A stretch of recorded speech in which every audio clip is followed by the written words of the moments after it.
तुमसे पूछूं यह संसार कहाँ है तो शायद तुम 10 दिशाओं की ओर इशारा करोगी, पूर्व पश्चिम उत्तर दक्षिण।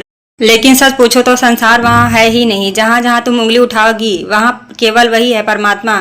फिर तुम कहोगी शायद भीतर, ग्रामीण दिशा में, लेकिन भीतर भी वही है, बाहर भी वही है। तो फिर यह संसार है कहाँ? संसार बाहर नहीं है, संसार भीतर भी नहीं है, संसार बाहर और भीतर के बीच है, उसी जगह जिसे तुम मन कहती हो। मन एक दीवार है जो तुम्हें बाहर से भी काटती है और भीतर से भी। और याद रखना, जो तुम देखती हो वह वही नहीं होता जो है। तुम वही देख पाती हो जो तुम्हारी कामनाएं देखना चाहती हैं। तुम्हारी चाह हर चीज को रंग देती है, तुम्हारा राग हर दृश्य को बदल देता है। तुम्हारी आंखें साफ नहीं हैं, वे इच्छाओं से भरी हैं, वे वासनाओं से रंगी हैं। इसलिए कहीं तुम्हें प्रेम दिखता है, कहीं धोखा, कहीं सुरक्षा, कहीं भय, कहीं सुंदरता, कहीं कुरूपता। लेकिन ये सब बाहर नहीं है, ये सब तुम्हारे भीतर है। अगर तुम सच में दर्पण होती, अगर तुम पूरी तरह खाली होती तो वही दिखता जो है। लेकिन तुम खाली नहीं हो, तुम भरी हुई हो यादों से, अपेक्षाओं से, डर से और अब सबसे ज्यादा अपने मैं से। इसलिए संसार दिखाई देता है, मन ही संसार है और मन कोई एक नहीं है। मन स्त्री के भीतर ही कई कई मन है। सुबह तुम किसी के बिना जी ना पाने की कसम खाती हो, दोपहर में उसी से दूर भागना चाहती हो, शाम को फिर सब बदल जाता है, जैसे भीतर कोई बार बार कह रहा है यह अपना है नहीं, यह अपना नहीं है, यह सुरक्षित है नहीं, यह खतरा है।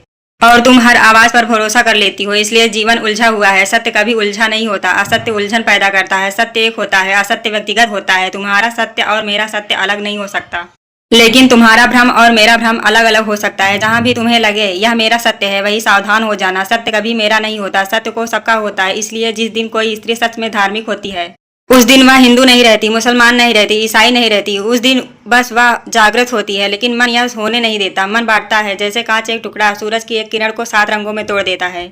मन वही कांच है, परम चेतना एक है। मन से गुजरते ही संसार बन जाती है। संसार कोई जगह नहीं है, संसार देखने का ढंग है। और यही माया है। माया का अर्थ झूठ नहीं है, माया का अर्थ है आधा सत आधा झूठ।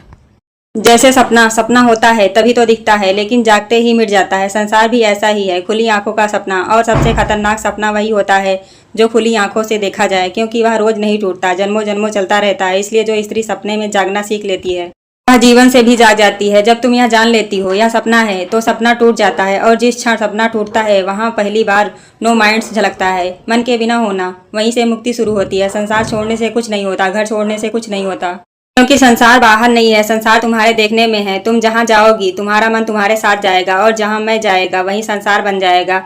एक छोटी सी चीज पूरा संसार ले आती है, जैसे एक छोटी सी लंगोटी, एक बिल्ली, एक गाय, एक खेत, एक परिवार, एक जीवन।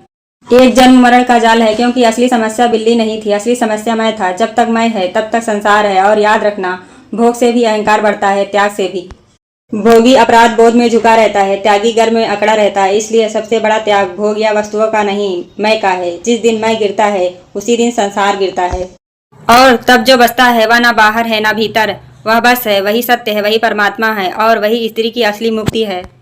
लाइक करिए, शेयर करिए, कमेंट करिए स्नेहा ब्रांड के इस चैनल को।